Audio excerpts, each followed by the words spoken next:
Today, we are meeting with the very exciting Laura Lee Sheehan, and she grew up on the film sets in Toronto.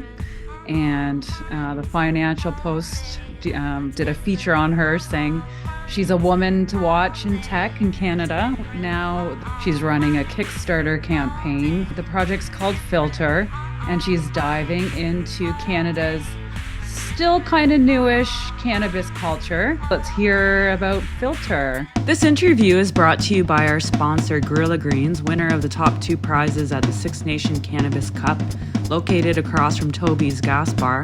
Drop in and see why they won. Yeah. Hi, Laura Lee. Hi. Thanks for that intro. All true facts. And yeah, Filter is it's an unscripted digital series. And it's the first original for the company where we've worked on unscripted content, but we own this content, and it's one of sort of many projects that we have that are in that creator space where we get to kind of work with different collaborators and create content, and then also distribute it and own it. So it's really exciting, especially as a woman founder in media, just thinking about ownership of content is really exciting. And this particular project, it's our first one, so it's sort of like almost like I feel like it's like a baby in terms of, it's a bit of our prototype for how we want to create content in the future. Unscripted is great because we're always looking for those intersects of culture, change, disruption, and I think obviously the cannabis industry is in that space where the cannabis culture is changing. So this project sort of serves as sort of documenting that change and kind of speaking to people about, stories, experiences, what they're doing in the cannabis space, and trying to destigmatize it a little bit. And we're just at the beginning stages of that. So obviously the project could kind of go more immersively into, some of the cultural angles, some of the, experience angles, maybe even some of like the problems that are happening in the space too as it's changing and morphine, because that's always the case where everything with change, there comes change, different things that come up with it in terms of variables. But I think it's just really exciting in terms of kind of being able to help tell those stories. And again, documenting, imprinting, and helping sort of unpack the subculture as it is now. So that's really what we're trying to do with the project, and stay pretty agnostic about, who we're speaking to, but we want to be able to kind of amplify and accelerate different voices in the space, because I think that's also really important for the cannabis That's space. awesome. So you're doing basically a cross section of what's going on in the industry, and then Filter relates to each episode. You're applying a different filter to look at the culture through. Exactly. The name is actually literal in a way, harking back to old film photography where, Oh, cool. Yeah. now they have them on Instagram and all the filters. But we did think about that as a concept for content, and to say, we were working with 4, and I think we want to stick with that. But it's filter art, filter taste, filter growth, and then filter science, sort of social culture. So like, art, it's like we're looking at the intersect of art and cannabis and maybe how that intersects. For taste, it's interesting because it's more like the foodie world where might be, using cannabis for cooking, or even just, how cannabis might intersect in someone's day, but it's more, it's just sort of everyday sort of stuff. Drinks, there's all these things, edibles, like all these things. So I'm like, that's really an interesting filter. And then the growth is, more sort of like the processes and the approaches and methodologies people are using to create cannabis experiences. And then the 4th filter, I'm like, we get to maybe tap into some of the social justice part of it, or some of like the deeper conversations that need to happen around the space. So we kind of think about that sort of, filter culture, that culture filter is something that is evolving and changing. But yeah, the filters help us kind of organize content and kind of set up a criteria for us of like how we can sort of approach content. So that's been kind of cool. And we got to design a really cool filter kind of media channel and brand around those filters. So there's no green. Actually, I do think we have one green color, but everything is like really, we kind of did like a brand design for it. And the filters also have significance, even though it's like sort of different color palettes, but it kind of speaks to the content and the storytelling that we're doing for each filter. Well, that's interesting. And so you did this series that would be sort of a snapshot at a certain time period. You've done one series already, one season, Yes. and now you're looking at We're just, fundraising to do a second, and that campaign's going on right now. it is. Yes. And so I'll certainly put a link with this video about how people can check that out. But what are some of the perks that you guys are offering? So for the filter campaign, we're really excited because the Kickstarter space, especially for filmmakers, it really is that ecosystem. Like, the ecosystem, the community, just kind of love that whole thing to kind of have participation. So we really kept our rewards or if anybody's going to back the project, it's all very simple in terms of like there's just because you believe in the project, so that could be sort of any amount. We do have stuff that where you could come to set when we're filming season 2, which is always cool. Hang out with the director, producer, just have a day on set. We do want to have an ensemble sort of director for each episode we're doing for season 2. We want to bring in an ensemble director sort of collaboration. So that's also going to be interesting because I think everybody would bring their different perspective under like the filter umbrella. We have some co-executive producer rewards, which are kind of looking for partners. We have, somebody that would be backing the project significantly in terms of being involved in what we might do for an episode, or if we're tapping into a theme of, unusual voices in cannabis, just being able to actually have a seat at the table and sort of help support that. So that's like a pretty, people in the film world or some people might really be interested in that as, but that's like a bit more of a hardcore reward, but Yeah, yeah, I know, that's great. very important. And also credits, like we have a reward just for a credit on the end screen. So whoever in the ecosystem, wants that reward, then you'd be on the end screen on whatever, on a certain episode. Oh, that's fun. Yeah. Yeah. You guys have cool design too, like you guys maybe some t-shirts or something. We might have to do some filter t-shirts at some point. Yeah, some merch. Merch, yeah. Oh, that's fun. So people can go on there and they can be part of this. How's it been to run a Kickstarter campaign? Any surprises there? Yeah, it's been awesome and humbling because, you think as you're running a business over many years, just everything is really an effort and a labor of love. And sometimes you don't realize like how much it takes to do something, or people don't necessarily see all the things behind the scene, that whole, kind of trope of like all the stuff happens behind the scenes and like this one thing happens sort of in front of the curtain sort of thing.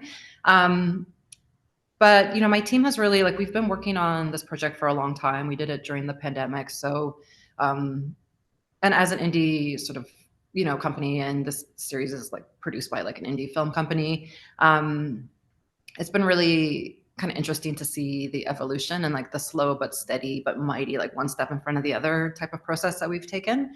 So I feel really proud of just being able to be at that point where we're so excited. There's a lot of awareness that we can raise from the Kickstarter, but oh my god, it's a lot of work.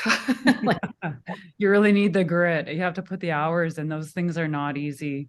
yeah, and people are really Intense awesome. Like, people campaign. are, oh, sorry, you go. Oh no, I was just saying it's like such an intense time period because you're given a certain number of days and then it's just go crazy and I've felt like I've had that kind of like cartoon with like the calendar days just like flying off, like launch our Kickstarter. And I know a lot of people have been supporting, and I know a lot of people are going to support before the end of the campaign. So it's been really heartwarming too, because you do really feel like people are in your corner in terms of like, even if they're just hearing about this project for the first time, they're like, oh, that's cool that you're doing that. Like, people have really been supportive. But it's a wild ride. Yeah, you definitely have to have grit, and you can't really get too flustered about anything because you're like, it's going to be up and down. And they say there's a whole life cycle for Kickstarter campaigns or any campaign that you're running where it's like, you're going to have like a little bit of an acceleration, and they're going to have a long plateau that's going to feel awful. And then you might, get that like last acceleration at the end. But like there's a whole chart for like, I guess, every campaign, no matter what happens with it. So Well, it's historical, right? Like nobody else is taking this snapshot as we go through this transition. I guess we've had weed in Canada now for what, 5 years? yeah, So it's very new still. And we've seen a lot of big changes even in those 5 years. At first they just awarded a few stores and now it's sort of open market, I think. As far as I can tell, they have a lot of stores. So now they're closing because, it's competitive and I think that's a really good point that, it's just everything is kind of new in the space in a way. Like you know, and it's interesting because it's not static, it's just constantly changing. And that's just how it is when, there's different regulations, different, in different places, different things happening. So, there's sort of like localized sort of, thoughts about what's happening in the space. And then there's that global view, which could be different from like place to place. So I find that um, it's just such an interesting subject matter, and sort of being able to try to like kind of document and storytell like the now of it all is really kind of interesting because the now is constantly changing. So I do believe I live in the area with the most marijuana being grown in Canada, in Norfolk County. Don't yeah, quote me because I'm not the marijuana growing board, but yeah, we are certainly heavy in agriculture, and we've had a lot of community discussions about the smell and sort of that kind of side of it, and right. also the financial opportunity of marijuana tourism as well, farm tours. I don't think they'll be happening here soon, but that is always, I lived in Holland before, and there was a lot of tourists that certainly came and frequented it. I think it was mostly tourists that were attending like the coffee shops there and the Yeah. experiences. And of course, that was it wasn't so new there. It was sort of happening. I don't know when that started happening like that in Holland, but it seemed much more settled and in the background when you're there. And now here it kind of happened pretty quickly, and there's sort of a culture shock, I think, for probably a lot of Canadians. And so it's interesting, it'd be really interesting to see what you guys are able to capture, especially in your super creative styles too. It'll be, I'm sure, really interesting to watch how you guys bring it all together. We kind of have this, I don't know if it's just because this documentary, I haven't seen it yet, but I am, and I want to see it so badly. And it kind of, we were thinking about this for Filter. It's like that much music, that early much music days where you're talking to a whole bunch of different artists, and that sort of glitchy storytelling, maybe even the ensemble director sort of Right. focus we're using for season 2. We're also trying to feature one music artist in each season as like a feature, so it kind of has that, there's a really integrated sort of artist focus as well. But I think it's interesting for this subject matter, and I think it's an interesting way to kind of disseminate and unpack and keep it really approachable for people, but also keep it real as well in terms of the changes, the evolution. Like I said, the documenting is really just our first focus of like just documenting the culture as it is now, but then being able to look at like what's happening next and like what does that mean for people. um, what sort of, whose voices can we, like whose perspectives can we kind of find, that might not have had like as much of an amplification before. So And um, it's all Toronto centric, Laura Lee. no, we filmed in Toronto for season 1 just because we kind of had to with the pandemic and stuff. But also because we started with that sort of MVP model of like, we were just starting to shoot, but we didn't shoot everything in a chronological, like in a 5-day shoot or whatever. We did different shoots, and we kind of had to kind of piece everything together from an edit perspective. But for season 2, we would be looking to expand sort of who we're talking to potentially. And then I do want this to be more of a global, like I do think this could be more of a global sort of project, but obviously one step at a time. So Well, I think it's interesting because it is a snapshot of Canada going through these transitions that certainly other countries that are considering, the same sort of rules would be interested to see what's going on in Canada, as well as other, sort of people that might have been, a little bit against it or even for it, right? Everybody wants to kind of know, how is this affecting everybody and what's really going on, because of course everyone's so busy. Yeah. Well, there was a broadcaster from the UK that was able to watch some of our season one, and they just thought it was awesome. But they said, it's just different in the UK in terms of like it's a little bit edgy, like in terms of just being able to tell those stories. I think it's really Oh, a little bit forward, at this it's point. edgy for the UK. Yeah, well, I Well, guess isn't that Laura Lee? What are you making over there? not The that UK edgy. the UK is pretty edgy, aren't they? As far as I'm concerned, I thought London's always been pretty edgy, but I guess Yeah. they maybe take a different look at marijuana, which is Yeah, really from the broadcast about. perspective. Yeah, Yeah, exactly. interesting. Yeah. But they thought like the ensemble, like just like the ensemble sort of storytelling and just that canvas of experience, like they really thought that was everybody from season one. They're like, oh, this is, very, very interesting and very, very interesting conversation. So yeah. Cool. So, what are some of the highlights that people can? When is it coming? Like, can people watch it? When are people going to be able to watch season one? So we've been releasing some of our digital shorts from season one onto our YouTube channel. So we do have content on there, and we're releasing stuff on a regular basis. We're hoping to formally release season one, which would be 4 episodes in the new year.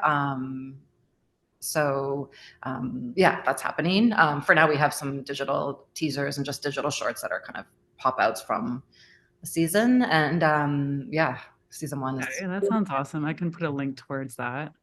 yeah. Check out our YouTube. It's pretty cool. Oh, We have fun. enough content on there that you could sit there and watch for a little bit. What if people are interested in like maybe sending you an idea? Can they do that? Yeah. If you send it to hello at explorefilter.com, I believe. Let me just double check. Ideas are great. And also, people that might want to be involved, like we are, we could I'll have, get the email from you after and I can put it on the screen. okay, that's perfect because I'm probably quoting the wrong email.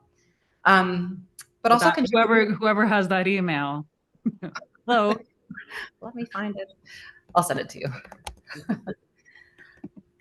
Ideas are great, and yeah, especially because we are looking for those sort of again unusual voices in the space. Like, so we love anybody can if there's ideas that are out there that people would like to see. We'd definitely be interested in hearing about them and seeing if we can somehow integrate it into season two if it makes sense based on the themes we might be working in. Or season 3, 4, or 5.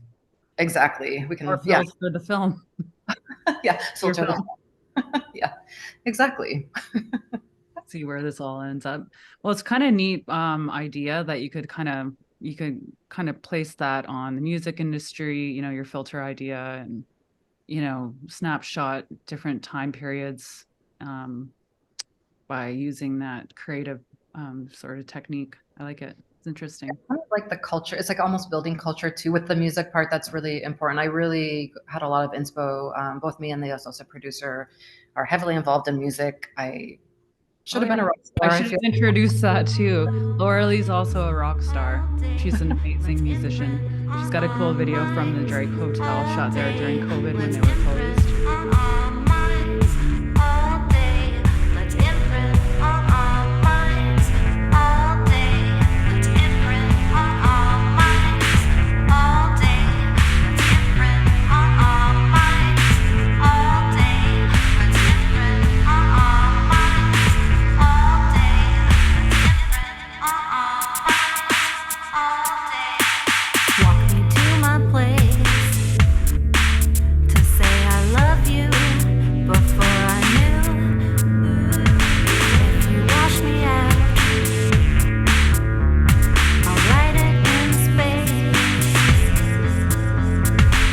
And now we're called in our electro shoegazers. That's like the new term. Oh, I like that.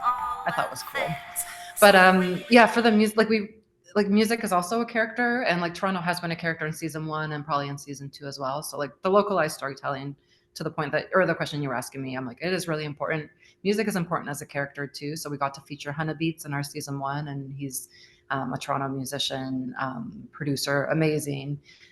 But But it's kind of that model where Broken Social Scene did this a lot, where they would, there was a movie I can't remember with Ryan Gosling where they did mostly the whole soundtrack with other, music as well. But just having, so it's like you're almost listening to an album while you're watching everything too. So that's kind of important to us to think about those creative intersects and that creative experience through this project and sort of any project that we're doing. But this project really was kind of nice because we were able to do that for season 1 of featuring like an artist where you almost get to hear a whole bunch of their catalog and almost feel like you're listening to their album in a way.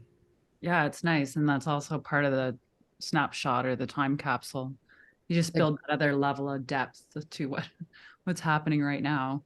It's very interesting. So what's your next Kickstarter? Are you going to do one right away? They're hard work. It's not easy. I like anybody who's ever had a successful Kickstarter campaign, like kudos to them because it's a tough go.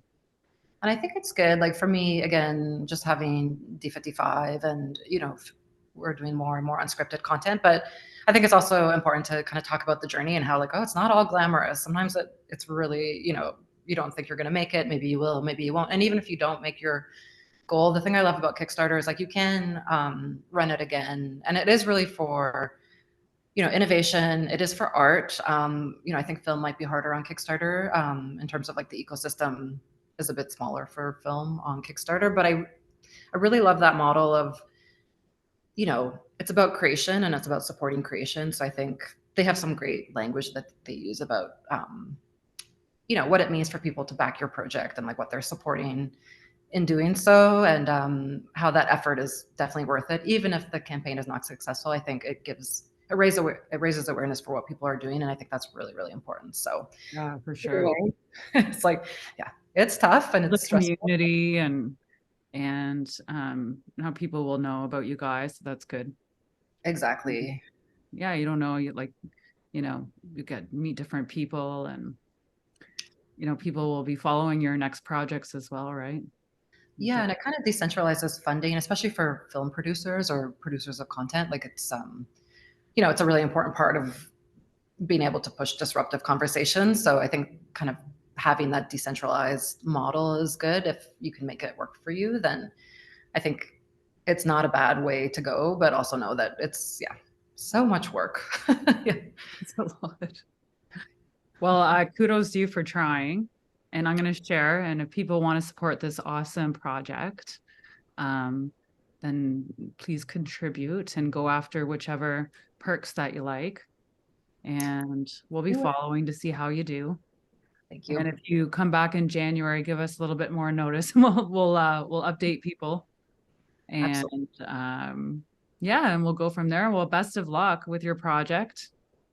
Thank you. And thank you. I really appreciate, just amplifying the project and our Kickstarter and just being able to kind of talk about some of the creative intersects and what we're doing creatively and who's involved, all the different minds involved in this project Filter and some of our other unscripted, but just, having the chance to talk about the great project and the great people on the project and the great opportunities for collaboration and interesting storytelling. We can get to season 2. Yeah, very fun. Excellent. Well, we all love watching a great film or some content, right? So can't wait for season 1 to come out. And we're really hoping that you guys get to do season 2 and many more as Canada's cannabis culture keeps evolving. And who knows where we'll end up? Maybe it'll be a supermarket item in the end. Yeah. Right? Beer and wine are there. Who would have thought that, right? Yeah. Milk, cannabis, eggs, whatever. Put your cannabis gum at the counter. Be fun. Awesome. Okay, well, we'll say goodbye for now, and then we will catch up probably, I guess, in the new year and find out when your series is coming out. And hopefully you'll be telling us about your great shooting stories for season 2. Thank you to you and Culture Rodeo, and just amplifying our project. Absolutely. Awesome. Okay, well, take care. Talk soon. Bye.